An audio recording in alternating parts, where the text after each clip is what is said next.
Look at this dude.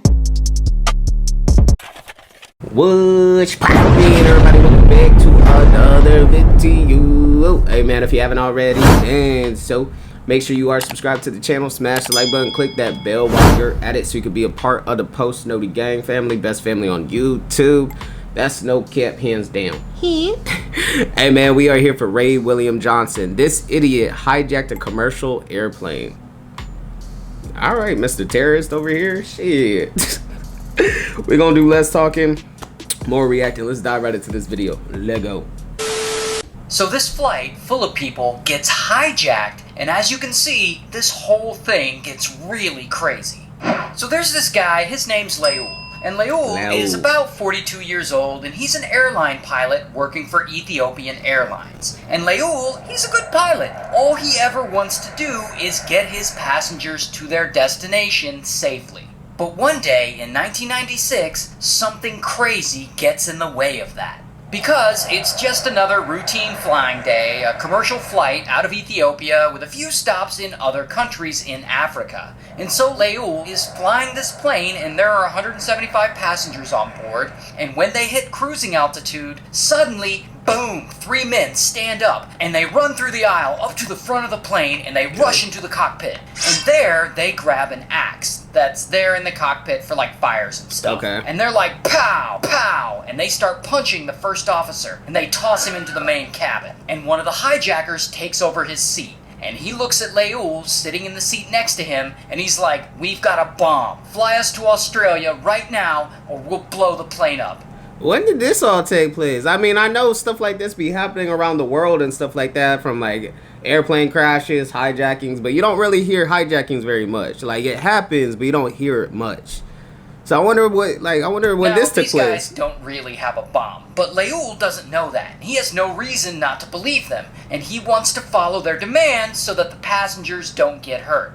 Here's the immediate problem with following their demands. This plane doesn't have enough fuel to get from Ethiopia to Australia.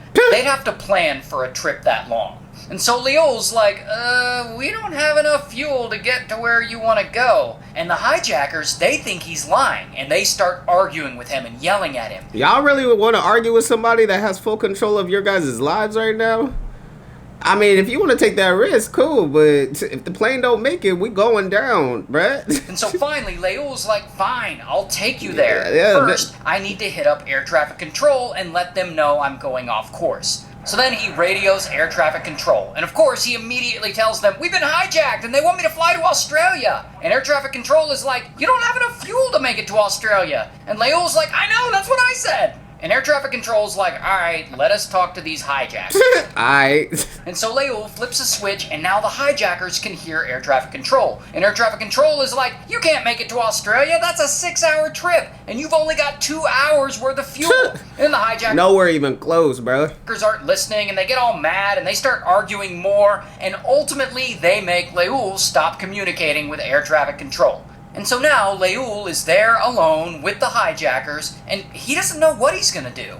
And so instead of immediately turning the plane toward Australia, he low-key keeps flying south along the African coastline. That way, without the hijackers actually knowing, because who would know way up in the air like that? If you have no experience with like flying and stuff like that, you're not gonna know. If and when they run out of fuel, there will likely be an airport somewhere nearby, and he can try and land at it. However, eventually the hijackers notice what he's doing, and they get all mad again, and they're like, what are you doing? You better take us to Australia! Okay, maybe they do have a little knowledge. So Leul has no other choice.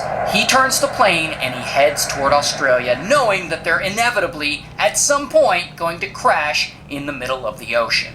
So a few hours pass, and they're still flying along. And after a while, they're pretty far away from where they started. And Leul, he pulls out an atlas, and he's acting like he's making sure the plane is on the correct course to Australia, and he's like flipping through the pages, and that is when he sees the Comoro Islands, which is like a small set of islands near Madagascar, which if you're looking at a map of Africa, the Comoro Islands are right there. And so Leul starts thinking, maybe the plane could make it there. Is there an airstrip there? Is my question. The island's so small, it looks like they have to take boats to get across. Maybe we'll land there. Or maybe helicopters, I don't know. And everything will be fine, and me and all the passengers will end up safe. Until... At some point, suddenly, an alarm in the cockpit starts going off, saying that they're running out of fuel. This is when you look at the hijackers and be like, I told you so. So now, they're all screwed. And Leul, he's trying to stay calm, but bro, inside he is panicking. And he really just wants to let all the passengers know what's about to happen. That pretty soon, their plane is gonna start going down. Because they have no idea at this point what's going on. They know the plane's been hijacked, but they don't know any details. I was about to say, I was like, wouldn't they know they were hijacked when they kicked out the security guard and all that other extra mess? They definitely put two and two together, but yeah. Beyond that, and so Leul, he wants to let them know, but the hijackers won't let him. In fact, they threaten to unalive him if he does. So Leul, he just chills, and he waits. And pretty soon... I mean, there's nothing really much you can do but chill and wait. Soon, the Comoro Islands come into view. And Leul is thinking, okay, instead of flying any further, I'll just start circling the islands. Maybe the hijackers won't notice. And as he's flying in circles, bam, the plane's right engine suddenly flames out, and an alarm starts going off saying the right engine is out of gas. And this slows the plane down, and it starts to descend on its own. While this is going on, one of the hijackers leaves the cockpit to go talk to the other two hijackers who are in the main cabin.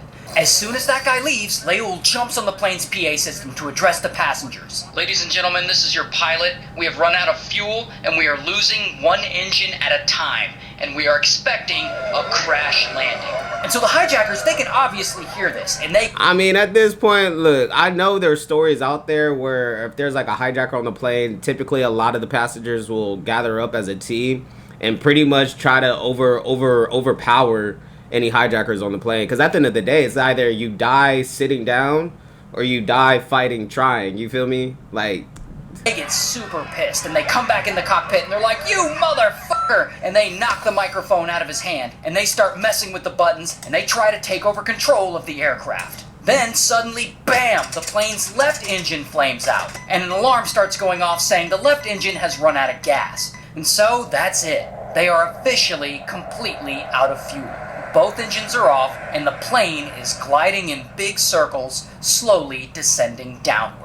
Not only that, because Leul was fighting with the hijackers, he has lost visual sight of the islands, and so he can't... Oh, damn, that's tough, bruh. Man, they went that far off course, he lost sight of the islands? Damn! Land there now, because he can't see where the airport is. Plus, a lot of the electrical equipment has stopped working. So not only is the plane gliding downward, he can't really use the equipment to slow it down. So they're all just plummeting to their inevitable death. But then, Leul gets a crazy idea. Why don't I try to land this thing in the ocean? I mean, the plane is going way too fast to pull this off, but, I mean, it's really the only other option he has. And of course, I mean, that's what I was thinking, but I didn't want to compare it to, like, a movie or TV show I've watched. I mean, I've seen it happen in movies where they can land an airplane into the ocean. I mean, yeah, you're probably going to have a couple of casualties involved, but, hey, at least majority of the people survive, you feel me? He's always thinking of the passengers. And so he gets on the PA system again, and he tells the passengers to put on their life jackets because they're all going down in the water. And they all do. And somehow, he convinces those dumbass hijackers to let the first officer back in the cockpit to help him with the controls so he can land this thing. So now, Leul and the first officer are flying the plane. And the hijackers, they're just like standing there like, hope this goes well. And so the plane... My question is, what was the point of hijacking the plane to go to Australia? What was in Australia? What's on the plane to get to Australia? Like, what was this whole point? Continues to get closer and closer to the water. And it's coming in hot. And there's a beach nearby, and the tourists, they're all watching this like, yo, what the fuck, is that a plane? And at least one person grabs a camera and starts recording and actually gets footage of the plane about to hit the water. And as you can see here, the plane is gliding over the ocean, and it starts to hit the surface, and... Now, I can't actually show you the plane crashing, nor do I want to. Ooh, it probably didn't end well, huh? It's way too tragic, and this app, it would probably flag my video for that. But, as you already know, kaboom! The plane hits the water, and it crashes, and it splits open. Sometime later, Leul opens his eyes, and the plane is completely destroyed, but he's actually alive. Wow. And so the first officer pulls him out of the cockpit. And he's alive too. And he looks around, and there are people everywhere, like standing on the plane wreckage. See, like I said, you're definitely going to have casualties doing this, but it is better than the whole plane and having zero survive. You feel me? Like, obviously, you're going to have a few that died from this. And somehow, a lot of the passengers survived. But unfortunately, most of them did not. Of the 175 people on board, only 50 survived. And all 3 hijackers, though, they did not survive. Hey, just remind... Not funny, but funny. Like, how y'all gonna do all of that just to die at... Like, what was the point? I want to know what the point, the purpose of the hijackers. Why did they do that? Is my question. But I guess we'll never know. But if you guys made it to the end, I greatly appreciate it. Smash the like button, leave a comment, click that bell while you're at it. Till next time, I'm gonna see y'all next time. I'm out.